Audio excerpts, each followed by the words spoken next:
The Democrats lost this election, And they've lost touch with the people. but were they ever in touch? Let's get into it. Welcome back to Zervative.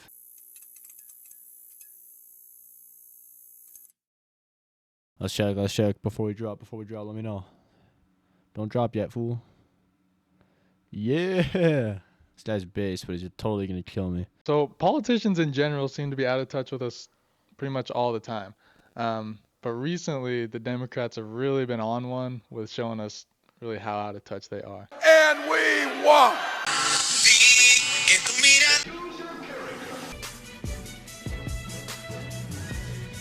What is that? Hey, yo, what the?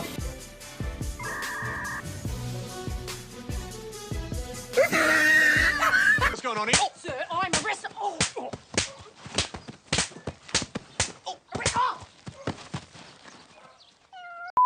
If you guys are posting these cringe videos on social media. What are the videos? What are the ones that I don't know, most this cringy? like harmonious thing of like 22 senators all saying the same Oh, you thing. didn't like that, yeah. I didn't like it. What do you- go what do ahead, you- go do more of that. What do you do? Please. But what do you do? Seriously, Charlie Kirk, give us some Get advice. better ideas, Governor.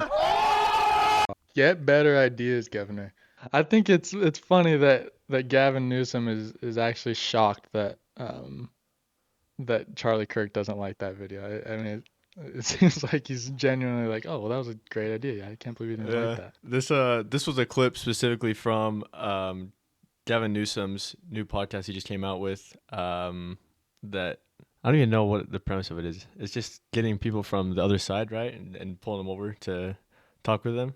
Yeah, this is his first episode. We'll see where it goes from here. But to be honest, I think this is a step in the right direction for Democrats, in becoming a little bit more in touch with the world.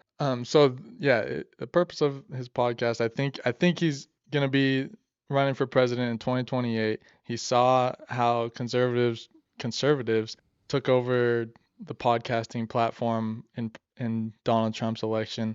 I think that really, I mean, I think Donald Trump was going to win anyway, but it really boosted him a lot for him just going on these long form podcasts where he's having, 2-hour conversations with people, whereas Kamala pretty much avoided all of those. She was on a few very friendly ones, but I mean that was pretty much it. So I think this is him trying to get into that space early on. Yeah, and what Charlie Kirk mentioned in his podcast as well is, I think he said 9 out of 10 of the podcasts, or the top 10 podcasts right now, are right-wing podcasts or right-leaning podcasts. Mm-hmm. There's a huge disconnect in on the left side of things with these podcasts. Yeah, and that's really what people care about, because you actually begin to see who people are. It's not just 3-minute clips on Fox or CNN. Obviously, a politician's always gonna be trying to put out their best face, but it's harder to do that over a 2-hour conversation than it is in a 5-minute interview on Fox. Yeah, it's harder to hide it. It's harder to hide who you really are whenever you're just talking for that long. Yeah. In general, what did you think of him on this podcast? Like, how well did he do? Gavin Newsom or Charlie Kirk? Newsom. I think Charlie Kirk did great. Yeah. I honestly liked the podcast. I think at the beginning it seemed like Gavin Newsom was a lot more just like, okay, I just like learning stuff. But then towards the end, it kind of seemed like he was parroting the same talking points that all the major news media is saying as well. I did think that there was a lot of stuff that he kind of took back, and stuff that seemed a lot more real that we haven't seen, just because I feel like of the layout of the podcast and what it was, though. Are you kidding me, bro? I think I just killed him too. This game we're winning though. If we don't win this game, I'm cutting off my right leg. My right leg's gone if I lose this game. I'm hot dropping instantly going.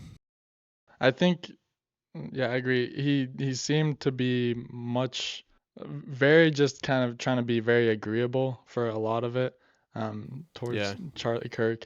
And I think it's not because he doesn't disagree with a lot of things Charlie Kirk said, but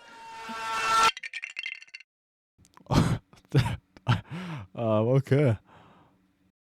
but Charlie Kirk just hit him on so many issues, like, well, the big one that people are talking about is a trans thing, which we can get into. But trans, he talked about critical race theory, all these different things that the Democrats have lost on, and there's not much that Gavin Newsom could have said to defend it. And I think it it goes to further show just how far back the Democrats have fallen in terms of, I mean, they've just lost in so many different issues recently.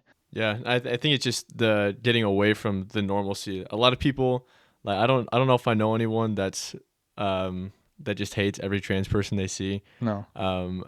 It's more so the pushing it on everybody and forcing that ideology on people and making them accept that, oh, this is truth. Like, I'm not actually a dude, I'm a woman, or whatever it is. It's like I don't care what you say, but I'm not gonna, like, you can do whatever you want. I'm not gonna follow whatever. Or you're not gonna force that on me or my children or anything like that. Yeah, absolutely. I think that's really what this win for Donald Trump this past November meant for America. Is it was just a return to normalcy. It's not a return to right wingism necessarily. It's just a return to normalcy for everything, for everyone, because I think the Democrats have gone so far to the left that they've just left all the normal people behind. And you see that with so many people from the left coming over to the right. I mean, we've got Joe Rogan. He used to be a Democrat. He endorsed Donald Trump. We got Elon Musk. He used to be a Democrat. Now works for Donald Trump. RFK is a Kennedy. So, I mean, he's been a Democrat for generations, pretty much. Tulsi Gabbard, Democrat, is now a Republican. All these people coming over, and then as well, you see like the Teamsters Union has historically endorsed Democrat candidates. The last time they didn't was before 2000. So this century they've always endorsed Democrat candidates, and this last election they didn't endorse anybody because the Democrats have just left these people behind.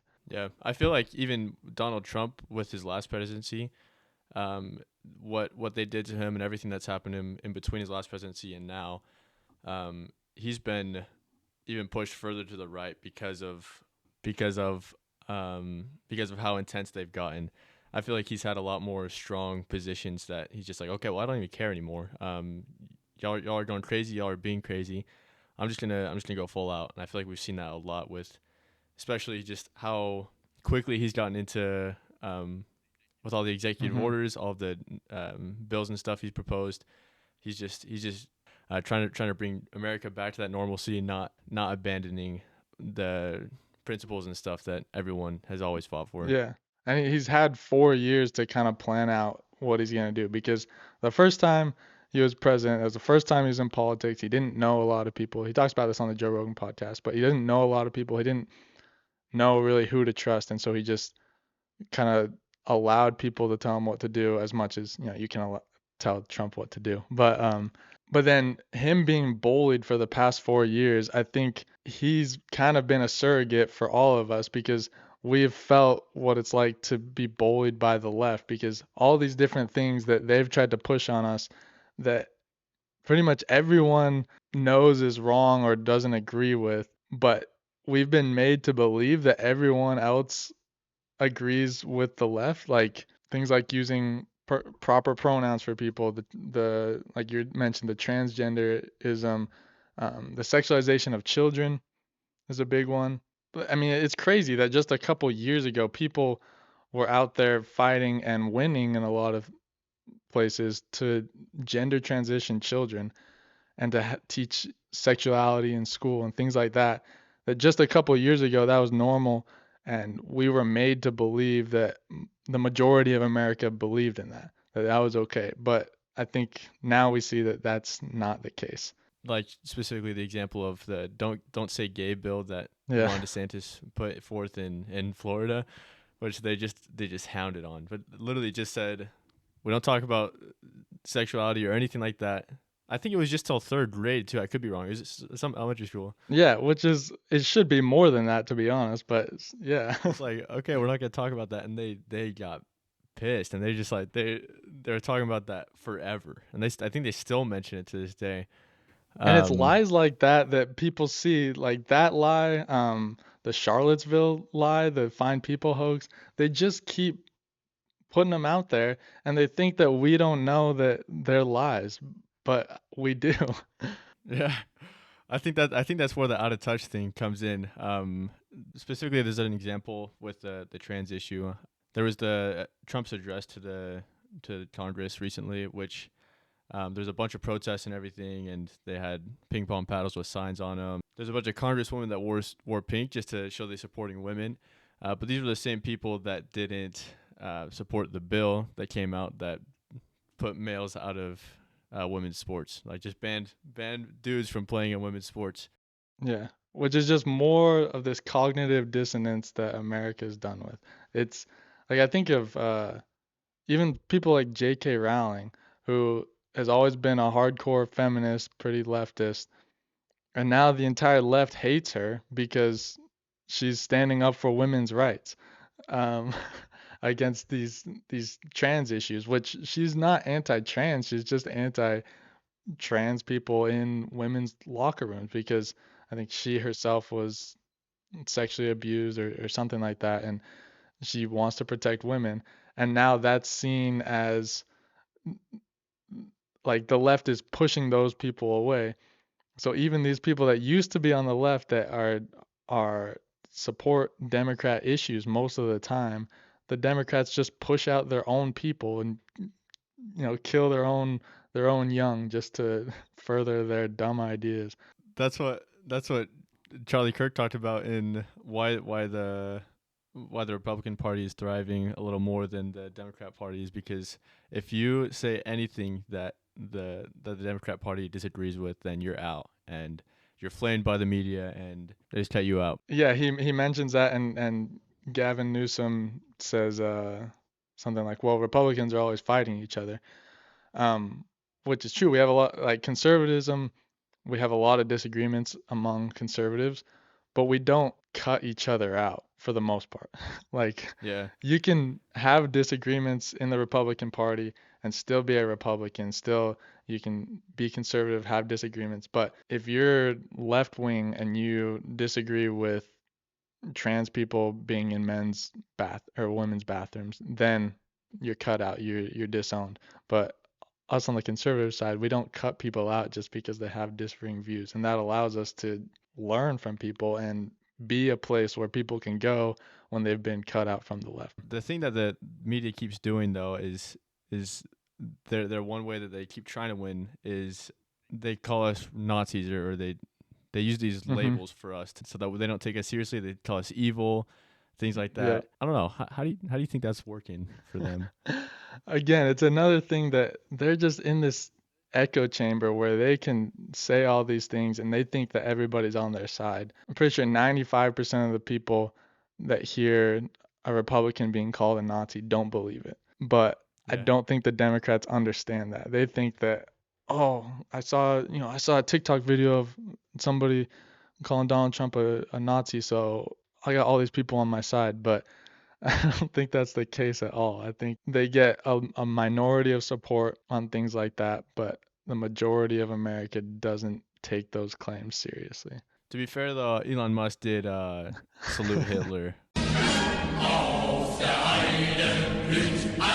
when in his victory speech. So Yeah, I get it. Elon Musk was on some kind of trip that day. Speaking of Elon Musk, though, this kind of goes along with that. And over 130,000 people, according to the Social Security databases, are age over 160 years old. We have a healthier country than I thought, Bobby. So Donald Trump in that clip talks about the money that or the wasteful spending that Doge has cut from the government, which is just money to people that are definitely dead by now. And according to CNN, there's over half of people approve of Doge spending and cutting spending and stuff like that. But as you see at the end of that clip, they have a everybody's protesting. They have the little ping pong paddles that say lies and false and stuff like that. They keep protesting against stuff that the majority of Americans agree with, and they keep calling the majority of Americans dumb or liars or whatever it is, because this is stuff that we don't want our taxpayer money going to random people that we don't know if they even exist, if they're alive. These people definitely aren't. But he's going in and cutting all this stuff out, and they're still protesting against it, which I think is the huge disconnect with the Democrat Party too. Is there's stuff that majority of Americans agree with, and they're still calling it out, saying it's dumb. And I think that's a big reason for why they lost the election too. We'll get back to that in a second. At this point in the game, though, there's a lot on the line for me. If we don't win this game, I'm cutting off my right leg. I need to clutch up, and I need to clutch up right now.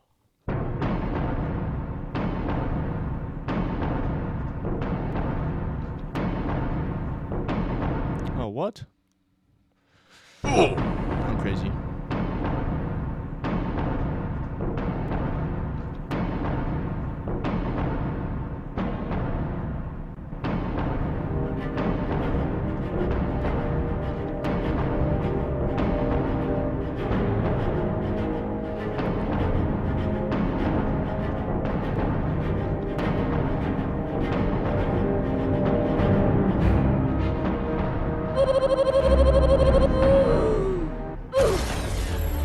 Crazy, bro.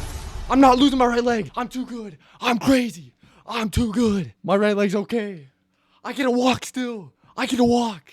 You can probably tell I'm pretty excited about that game. I still get to walk. I'm still walking today, by the way. But let's get back to the Democrats. We were just talking about them disagreeing with things that the majority of Americans agree with. Especially in that the address to Congress, they're so entrenched in them in not clapping for anything that even when, because what's their problem with that clip? Even if they don't like Doge, even if they don't like Elon Musk, he mentions that they cut out all these people that aren't even alive that the government's been paying. I don't understand what their problem is with it, but they just have to deny. They have to not clap. They have to boo because they just don't understand and they aren't willing to come to the table on anything, which has ultimately been their downfall. Which I'm okay with. If they want to keep doing that, that's fine. Yeah, and Donald Trump himself says that. And once again, I look at the Democrats in front of me, and I realize there is absolutely nothing I can say to make them happy or to make them stand or smile or applaud. Nothing I can do. And even when they had a kid, this is something that wasn't political at all. This isn't something that everyone's talking about because there's just no reason this should have happened. They had this kid with brain cancer that he should have died. The doctor said 5 months after he got diagnosed with it, but he's 6 years older than whenever they first said that. They still didn't stand up and clap. Joining us in the gallery tonight is a young man who truly loves our police. His name is DJ Daniel. He is 13 years old, and he has always dreamed of becoming a police officer. And tonight, DJ, we're going to do you the biggest honor of them all. I am asking our new Secret Service Director, Sean Curran, to officially make you an agent of the United States Secret Service.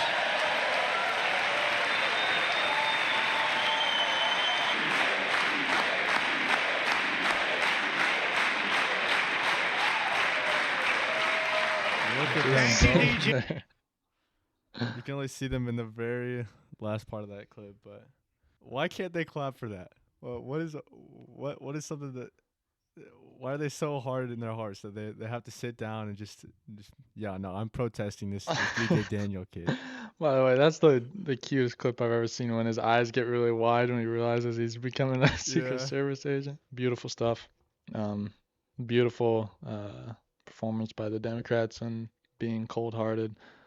But that's how it is, I guess. That's what they are. I think DJ Daniel probably beat them up after. Probably. If you're a Democrat and you're being mean to President Trump, I'm on your bumper. My favorite thing that the Dems have tried to get going in the past couple of years is Latinx. So my wife is Dominican and is like the most. I don't think a single Latino has ever said the word Latinx, um, because it's trying to remove gender and discrimination from a whole language, the whole language of Spanish.